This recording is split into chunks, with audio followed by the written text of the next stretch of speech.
Have a 2004 Toyota Camry XLE with rear pads and rotors, okay? Going to replace the rear pads and rotors. First you need to do is jack it up and support it, remove the rear tires, 21 millimeter for the lug nuts, then you want to remove the calipers. The caliper has 2 caliper slide pin bolts. 1, 2, okay?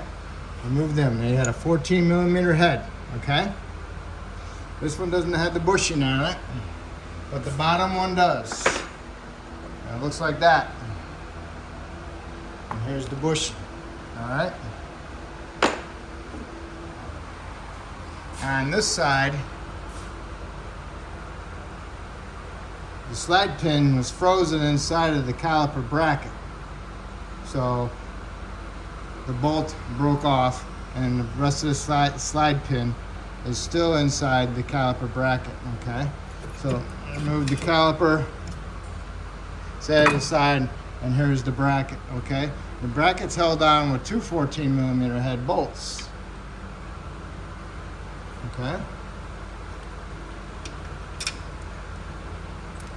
Okay, remove the bracket. So now I have to go to the store and I have to get another caliper or a bracket. Usually you should replace both calipers. I'll see if the customer wants to replace both calipers or just one, okay?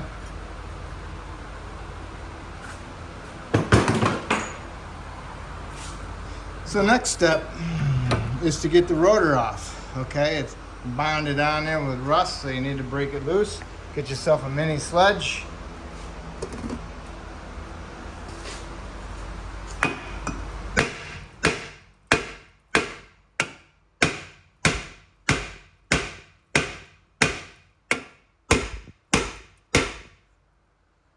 Still ain't coming. Put some penetrant on it if you got it. If you had the time anyway.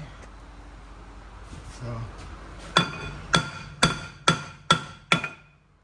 well, I'm gonna get some penetrant and I'm gonna put it on there. See if I can get it loose. You get the idea. Okay, the rotor is loose, but it's still stuck on the parking brake shoes, okay? So now you need to go through this hole here and you need to find that little star wheel and you need to push it down, okay? Boom, boom. All right, I'll show you what it looks like on the other side.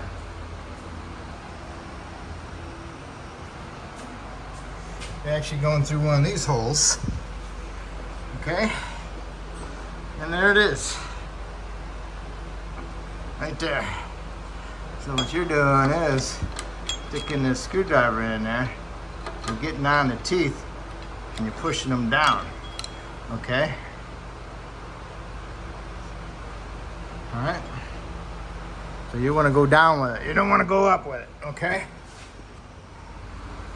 All right, the screwdriver is almost impossible to push that thing towards you down, okay? So I get a pick like that, I stick it in there, and I go behind it and I'll pull it. All right, so now it's a lot looser, but now I'm really stuck on the rust ridge, so I have to work it way off, okay? What I'll do is I'll get this side out as far as I can, and then I'll smack this side with a hammer, and then I'll push it back on, turn it, and just work my way around, and hopefully that'll remove some of the rust off the back rust ridge. Hopefully we don't damage the shoe hardware, the hold down, okay? All right, here it is, I have my screwdriver on this side, and I have this side more closer, and I'll stick this side in there and I'll hit over here on the back side of the rotor and pound it off, and then I'll pull on the screwdriver part, and if this gets too far out, then I'll tap it in, and when you tap this side in, it brings this side out a little bit, and then stick the screwdriver back in there and pull on a little bit more and just work it back and forth, okay? And it'll eventually come. All right. and my hold downs are still there, so we're good. All right, so you need to clean this hub assembly up, get it nice and clean. You want to get it looking like that. All right, so there you have it.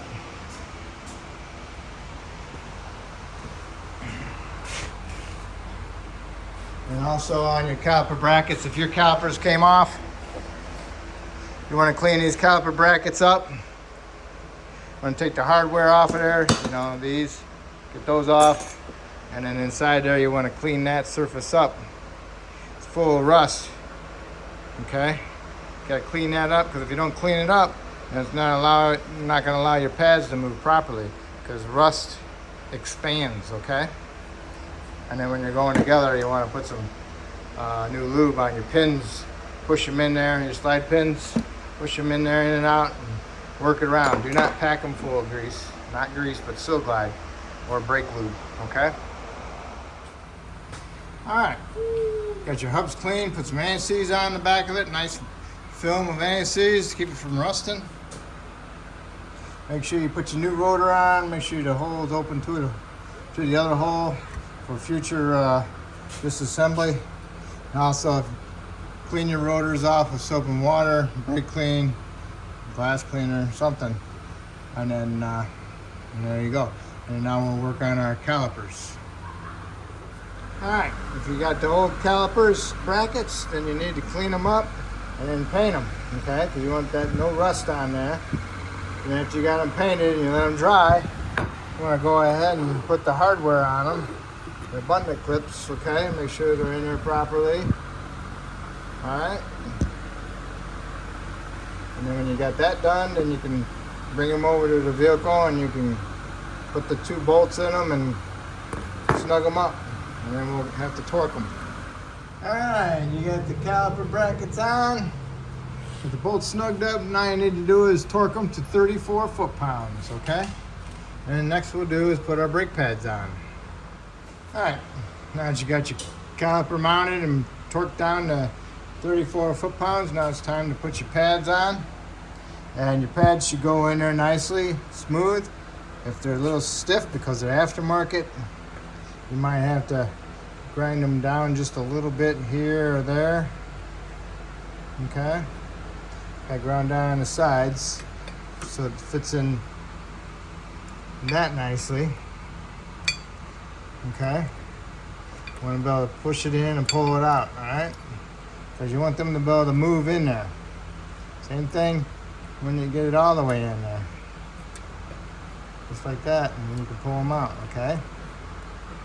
Just like this, so you can pull them out. You don't want to make them have a big gap in there and then they'll be loose, okay? So watch what you're doing when you grind them down a little bit, okay? You want them to be able to come out and move, okay?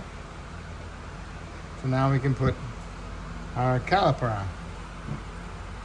I got new calipers, so I'm going to put on my new caliper, and then I'll undo my banjo bolt and put the line on my new caliper. Okay?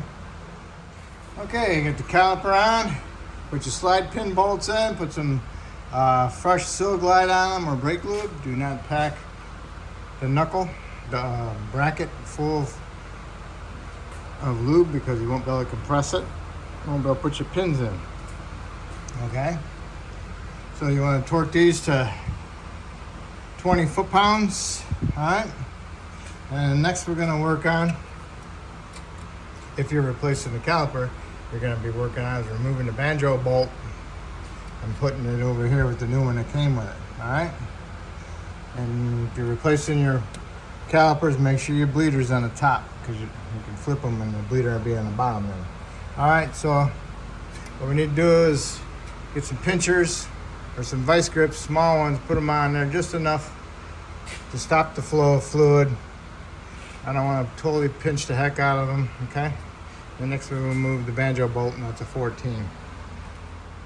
Alright, get the banjo bolt out and put your new one in there with the new washers and remove the old ones, okay? And then you see this little tit right here, that's got to go inside the caliper. All right, it's an alignment. All right. And you want to get these things started, and then we'll snug them up.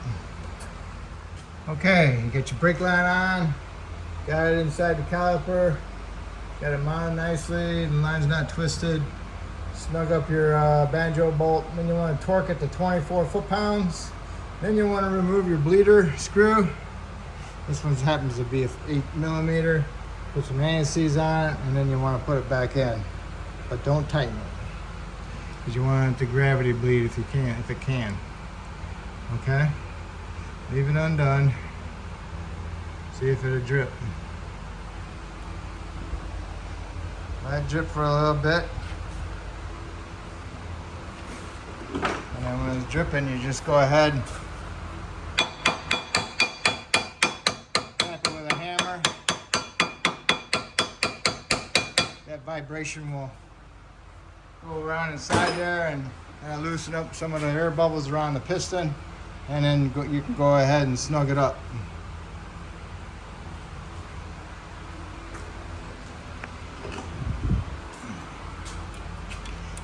Okay. Snugged up. So now we'll go ahead and do the other side exactly the same way. And then when we get to this point on the other side of bleeding it, then we'll lower the vehicle down, we'll go inside, and we'll pump the pedal. That'll take up the gap between the pads and the rotor and the piston, and also it moves the piston in there a little bit more so you can help bleed it, get all the air out from around it, and go ahead and tap on it again and then bleed it again. Okay, I went inside, pushed the pedal to the floor a couple times, made sure it was pretty firm. Now here I am going to bleed it from the final time.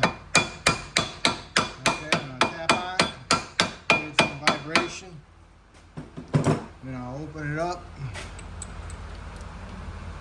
see if I get any air out. Yeah, I got some air out. See it bubbling? Okay. Just let it drip for a little bit. If you want to tap on it again, you can tap on it again. Yeah. Still dripping, so go ahead, tighten it up. Bleeders, they don't need to be buried down on, just give them a little umph and that's it. Put the little cap back on it. You're good to go. Alright, that's it. You do both sides the same way, you're all set. Next you need to do is put your tires on. Put your lug nuts on, torque them to 100 foot-pounds. Lower the vehicle down to the ground, go inside, start it up, push the pedal to the floor a couple times. Make sure you got a decent, firm, hard pedal. If it keeps going to the floor, then you gotta look for a fluid leak somewhere, okay? But otherwise, if it's all good, then go underneath the hood, top off your fluid level, and then you'll be all set. And that's it. So just make sure you got a good firm hard pedal before you do put it in drive or reverse, okay? Because if you don't, you're gonna go for a ride. All right, so that's how you do your brakes. If I helped you out, that's awesome. Hopefully you can help me out by subscribing, and I thank you.